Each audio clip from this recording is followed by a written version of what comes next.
Salut à tous, j'espère que vous allez bien. Alors, si c'est la première fois que tu me découvres, je te demanderai de t'abonner, d'activer la cloche des notifications, de liker, de partager massivement la vidéo et de nous laisser également des commentaires. Alors, si cela est fait, je te dis merci pour ton geste.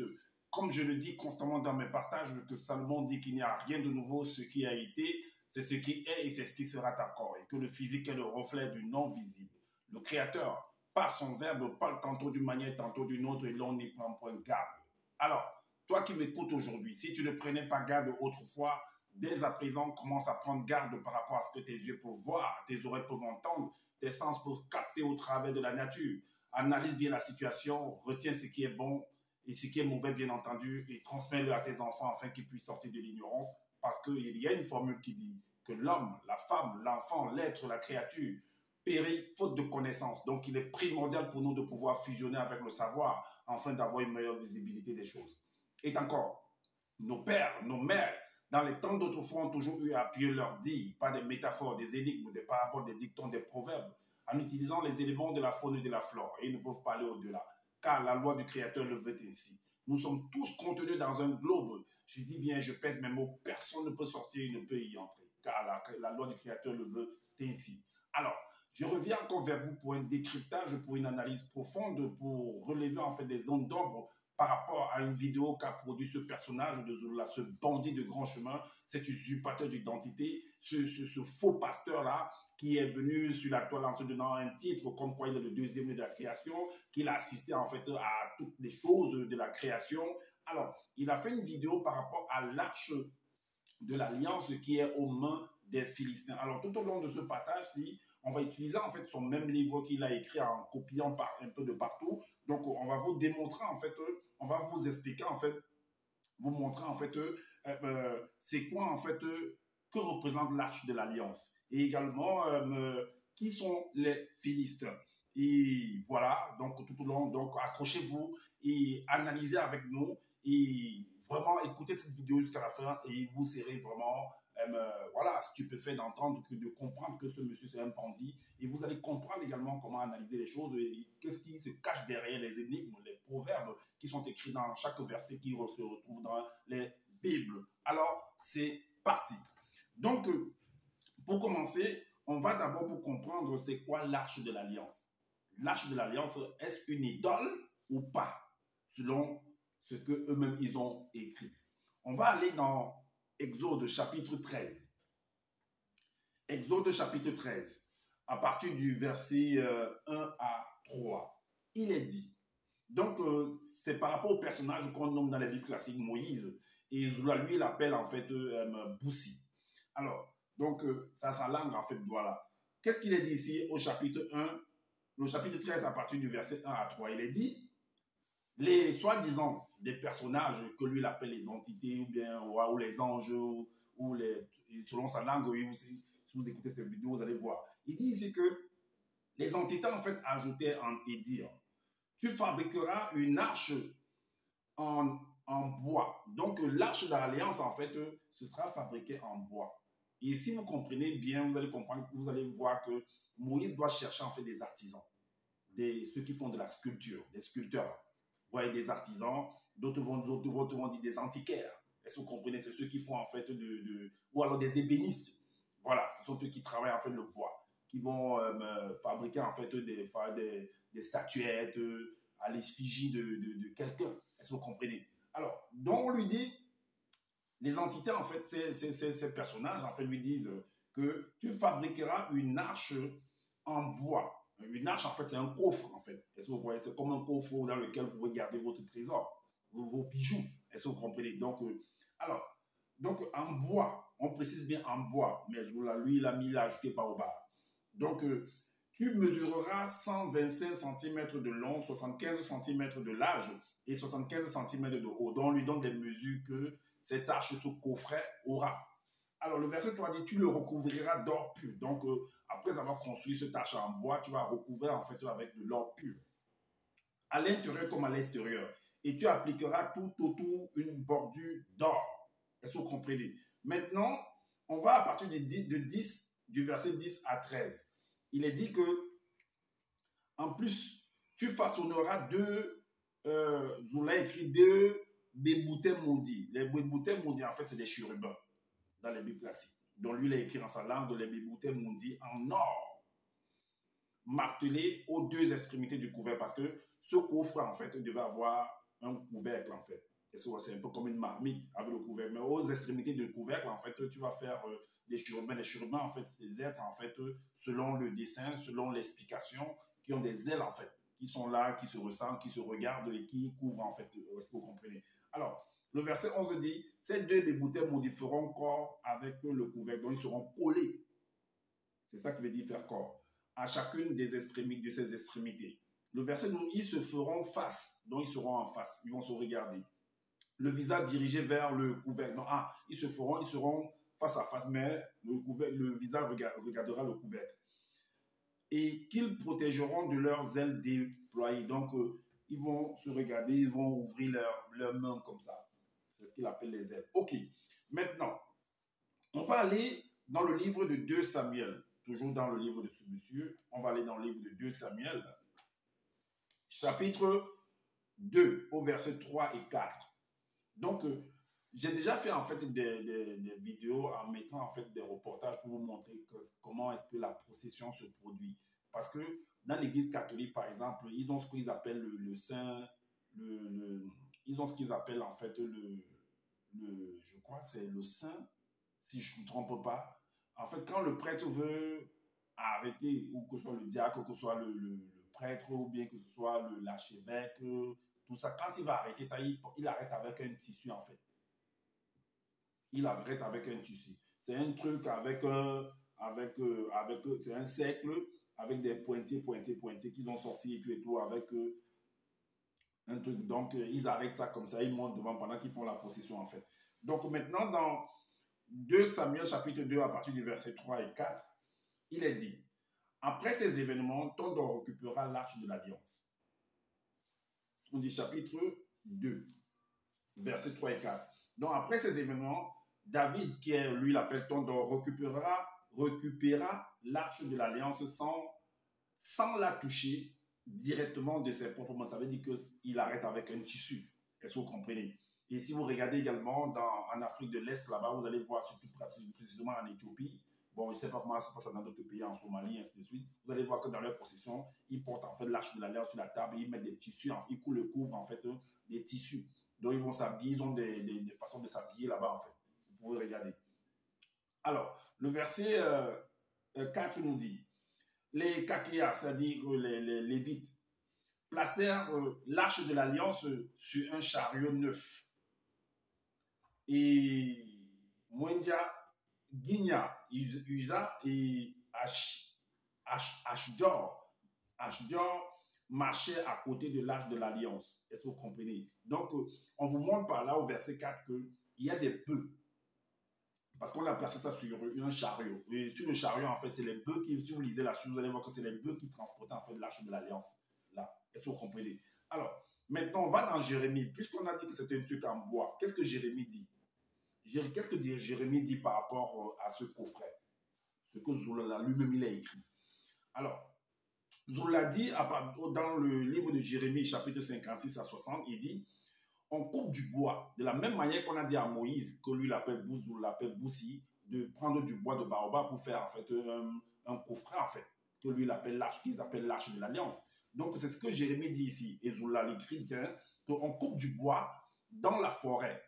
On coupe du bois dans la forêt et l'artisan sculpte une idole. Donc, ça veut dire que ce qu'on a dit à Moïse de faire là, c'est une idole en fait. Que lui l'appelle Boussi, c'est une idole. Alors, on l'embellit d'or pur. Et également, on a dit à Moïse de l'embellir d'or pur, à l'intérieur comme à l'extérieur. On doit la fixer avec un marteau et des clous pour qu'elle tienne bien droite. C'est la même chose, il y a plusieurs styles d'idoles, d'arches d'alliance. D'autres vont prendre par exemple, en prenant le personnage, l'image en fait, la sculpture en fait de ce personnage de Jésus, ils vont le mettre sur un bois et les gens vont le porter durant la procession, et ainsi de suite. Est-ce que vous comprenez? Il y a beaucoup de trucs. D'autres, en Inde, c'est autre chose. Ils vont prendre par exemple, peut-être ils vénèrent par exemple, je ne sais pas, l'éléphant ou bien Shiva, tout ça, ils vont mettre sur un truc qu'ils vont transporter pendant la procession. Est-ce que vous comprenez? Chacun dans sa communauté a un truc en fait. Alors, donc on doit la fixer avec un marteau et des clous. C'est ce que l'artisan fait. Pour qu'elle tienne droite, bien droite. Ces faux dieux ressemblent à un poteau massif. Ils ne parlent pas. Donc, on peut dire que l'arche de l'alliance que l'on a demandé à Boussi de faire, ben, il faut que, puisque si vous lisez la suite, comment vous l'avez écrit, on dit que non, fais ceci, mets des rondelles, mets des bracelets comme ça qui vont tenir, donc les gens vont porter ça. Alors, il faut bien qu'on les porte, puisqu'ils ne peuvent pas marcher. N'ayez pas peur. N'ayez pas peur d'eux, car ils ne peuvent faire aucun mal. Ils sont même incapables de faire du bien. Rappelez-vous de ceci.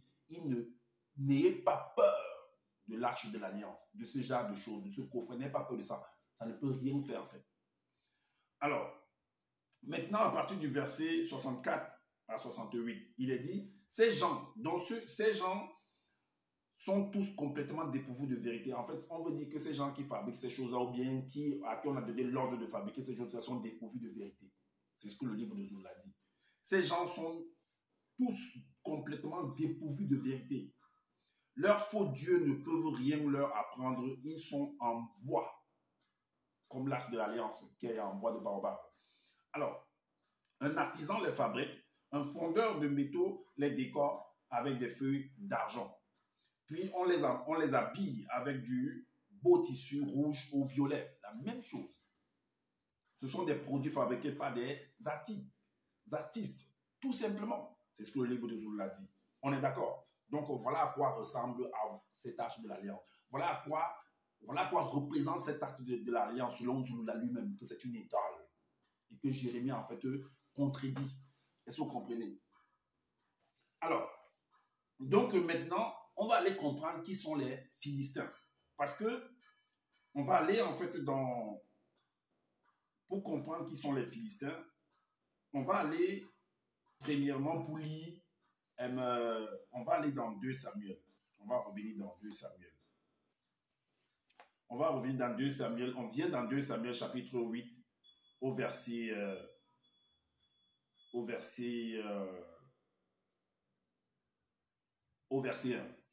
Il est dit qu'un jour, les guerriers d'élite des Banamboa, les Banamboa en fait, c'est à la langue de Zola, ça veut dire les Philistins, experts dans la bataille spirituelle, selon ce qu'il a écrit, se mirent en campagne pour combattre spirituellement les non-initiés de Tomoine. Les Tomoine, c'est les Israélites. Donc, il y avait une guerre en fait entre les Philistins et les Israélites. Durant la pleine lune, ils sortirent spirituellement et quelques 100 mêlées de Tomoine et Bila en firent de même. Ok. Donc, dans 1 Samuel, chapitre 8, verset 1, il y a eu une bataille entre les Philistins et les Israélites. C'est pourquoi j'ai dit, on va comprendre qui sont les Philistins et que représentent les Philistins face aux Israélites. Pour ça, on va dans 1 Chronique, dans le livre de Zola, dans 1 Chronique chapitre 1 au verset 11. Il est dit, parce que vous devez comprendre que Noé avait plusieurs enfants. Et parmi ces enfants-là, il y a Sem et il y a Cham. Parmi ces enfants, il y a Sem et Cham. Alors, on dit que de Cham sont issus les Égyptiens. De Cham sont issus les Égyptiens. Voilà ce qu'on voit. On le voit en fait au verset 11. 1 Chronique, chapitre 1, verset 11. Il est dit, vous l'avez écrit que fils de Boïna, donc fils de Cham, Mundo qui est Couche, l'Éthiopie, et Djen qui est Misraïm, l'Égypte. Donc l'Égypte en fait est issue de Cham. Maintenant, vous allez comprendre que les Philistins sont issus également des Égyptiens. On va le voir en fait dans 1 Chronique chapitre 1 verset 15. Il est dit, Djen engendra, Djen en fait c'est la langue de Zola, Djen c'est Égypte, engendra les Banamboa, dont les Philistins. Les Djenais ont engendré, ont accouché, c'est le père des Philistins. Les Égyptiens, l'Égypte est le père de Philistins. Ok, maintenant, vous allez comprendre que Sem et Cham sont frères. Voilà pourquoi on va dans un coup. Sem frères aînés de Cham sont issus tous Sem est frère aîné de Cham et sont issus en fait, sont de la même lignée en fait. Donc, en fait, vous allez comprendre que ce soit les Philistins et les Israélites, ils sont tous en fait les descendants des Sémites et des Camites en fait. Est-ce que vous comprenez? Voilà pourquoi, si on va dans 1 Chronique chapitre 1 à partir du verset 18, il est dit que le fils de Sem, parce que Sem est le frère de Cham, et les enfants de Noé, tous deux sont les enfants de Noé. Alors, dans les fils de Sem, que lui l'appelle Den, il y a de lui en fait bon, il cite les noms là et tout, et au verset par exemple 20, il dit de la lignée de Sem apparurent Abraham. De la lignée de Sem apparut Abraham. Est-ce que vous comprenez? Abraham. Et de Abraham, en fait, sont sortis Ismaël et Isaac. Et nous savons que au verset, par exemple, 22, de Isaac est sorti, en fait, les jumeaux, c'est-à-dire Ésaü et Jacob. Et c'est ce Jacob-là qu'on appelle Israël, qu'on a donné le nom Israël. Est-ce que vous comprenez? Donc, c'est en gros, Israël et Philistins sont des frères. Mais comment deux frères sont en train de combattre? Pourquoi deux frères? C'est un peu comme Jacob et Ésaü. Il y a eu des problèmes à cause de la succession. Jacob a dû fuir par le biais de sa maman. Maintenant, je vous donne un exemple très chaud, très vraiment frais. Vous voyez aujourd'hui ce qui se passe dans le monde avec la guerre de l'Ukraine et de la Russie. La Russie et l'Ukraine sont frères. Mais pourquoi est-ce que la Russie va être en train de bombarder l'Ukraine aujourd'hui et même vouloir bombarder la Moldavie? Parce que la Moldavie est entre l'Ukraine et la Roumanie. Et elle est en train de programmer en fait pour pouvoir bombarder également la Moldavie. Pourquoi? Parce que si vous comprenez ce que je vais vous expliquer en fait, vous allez comprendre pourquoi est-ce que les Philistins et les Israélites sont en train de se faire la guerre tout le temps. À cause du fait que ils ont en fait, c'est des frères. Donc le fait qu'un des frères va s'allier à un étranger, pour eux, c'est un étranger. Parce que si vous lisez en fait pourquoi est-ce que ceux-là sont en train de faire la guerre, on va dire que par exemple Israël s'est allié en fait, s'est allié aux dieux étrangers, est allé adorer des idoles. C'est les termes, c'est le langage qu'ils utilisent en fait. En fait, c'est pour dire que c'est un peu comme, en prenant l'exemple de l'Ukraine et de la Russie, en fait, la Russie est en train de bombarder l'Ukraine parce que l'Ukraine veut s'allier à l'OTAN. Et pour la Russie, en fait, l'OTAN, ce sont des étrangers.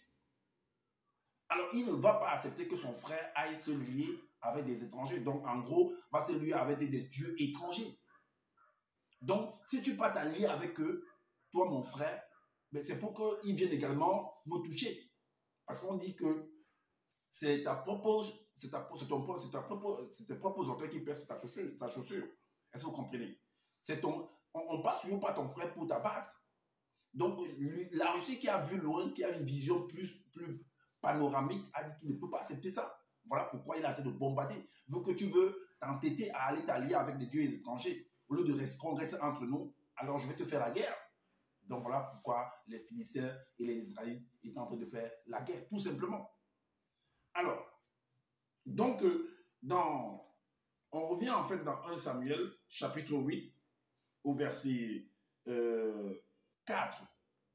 Il est dit, lorsque les sangs mêlés de Tombouan et Bila regagnèrent leur corps physique, vous voyez que selon ce que je vous l'ai écrit, il parle des non-initiés. Donc, c'est des zones non-initiés qui n'ont pas. Mais les initiés eux-mêmes, c'était où?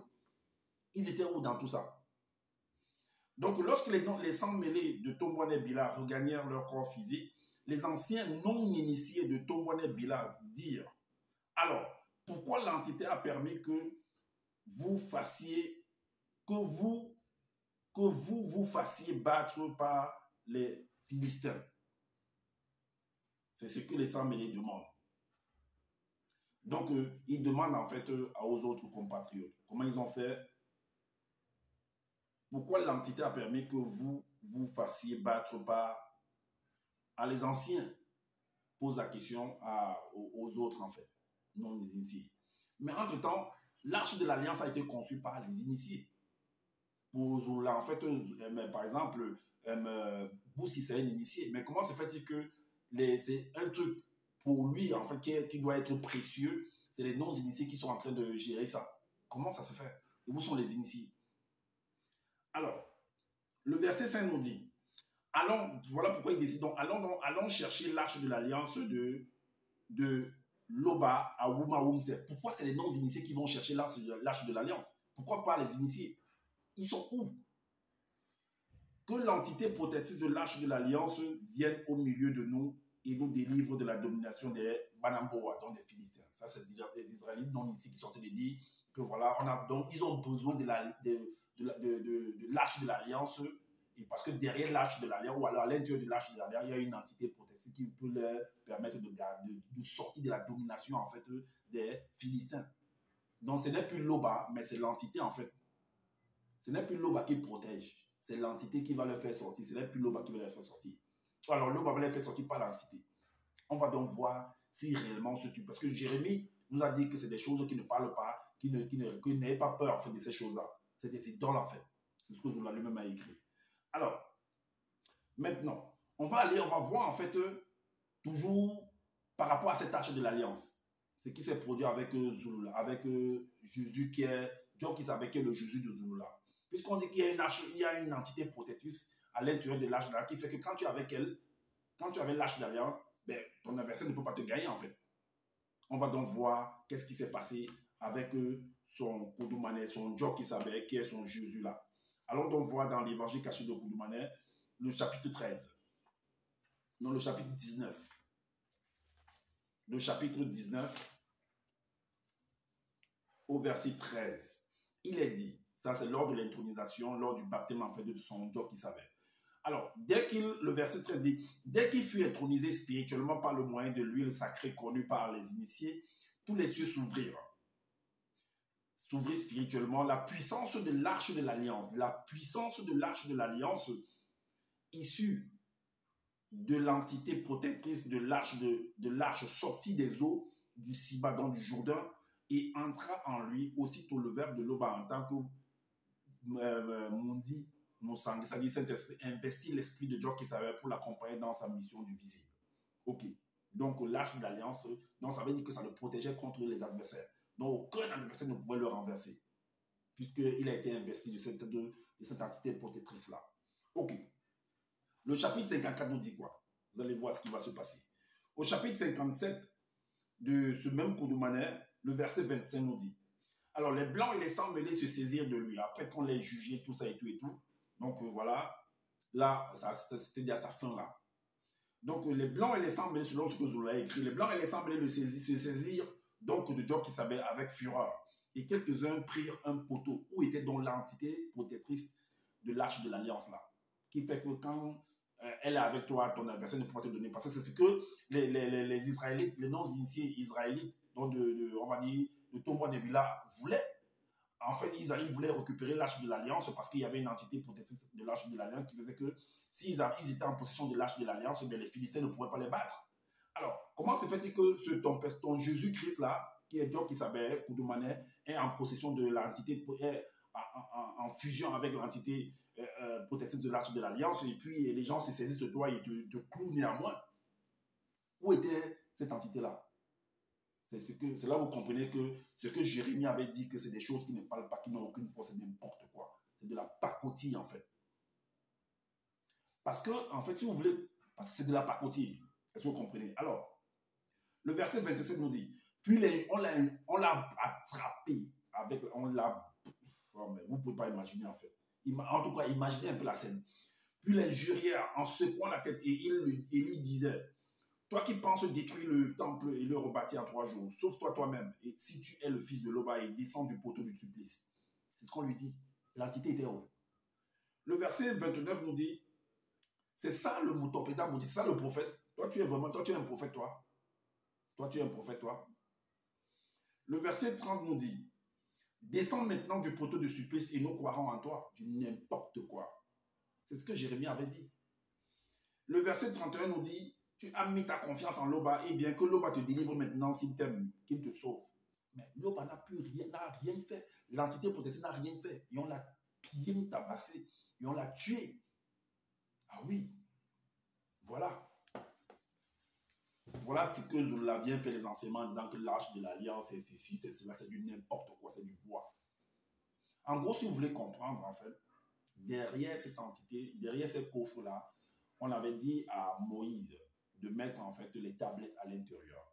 En fait, c'est pour dire quoi? C'est une représentation symbolique, en fait, pour montrer que derrière une arche de l'alliance, c'est un symbole, c'est comme un totem, c'est comme un drapeau, en fait. Derrière le drapeau, il y a tout un principe de vie, un mode de vie. Parce que la nation, un pays, fonctionne par rapport à des lois. Et ces lois-là, c'est ce qu'on appelle la constitution. Est-ce que vous voyez? Donc, en introduisant les tablettes représente la constitution qui va permettre de réguler en fait le fonctionnement, qui va permettre le fonctionnement en fait d'une nation. Tout simplement. Est-ce que vous comprenez? Donc, c'est un peu comme dans les arts martiaux. Alors, il y a en fait des tactiques qui sont inscrites, qui sont écrites dans des parchemins que vous devez apprendre. Si vous n'apprenez pas en fait cette technique des arts martiaux, oui, vous partez faire par exemple les combats, non, vous vous battre. C'est pourquoi on a battu en fait les Israélites. Les Philistins les ont battus parce qu'ils étaient prêts pour la guerre. C'est pourquoi les Russes sont en train de terroriser en fait les Ukrainiens parce qu'ils sont prêts et que les Ukrainiens ne sont pas prêts en fait, n'ont pas assez de techniques pour pouvoir faire face et les moyens également. Est-ce que vous comprenez? Tout simplement. Il n'y a rien de bizarre là-dedans. Alors, c'est ce que moi, j'avais à vous partager. Comme je le dis constamment dans mes partages, que je n'ai pas la science infuse. Si vous trouvez qu'il y a des manquements par rapport à ce que je viens de dire, dites-nous en commentaire, sinon faites des vidéos pour pouvoir éclairer les uns les autres. Et également, activez la cloche des notifications pour être averti des prochaines vidéos. Likez, partagez massivement cette vidéo-ci, en fait de faire comprendre aux uns aux autres l'analyse de comment faire pour comprendre les énigmes qui sont dans les Bibles classiques et que les autres en fait sont des bandits. Ce sont des manipulateurs pour pouvoir vous extirper en fait vos ressources, tout simplement.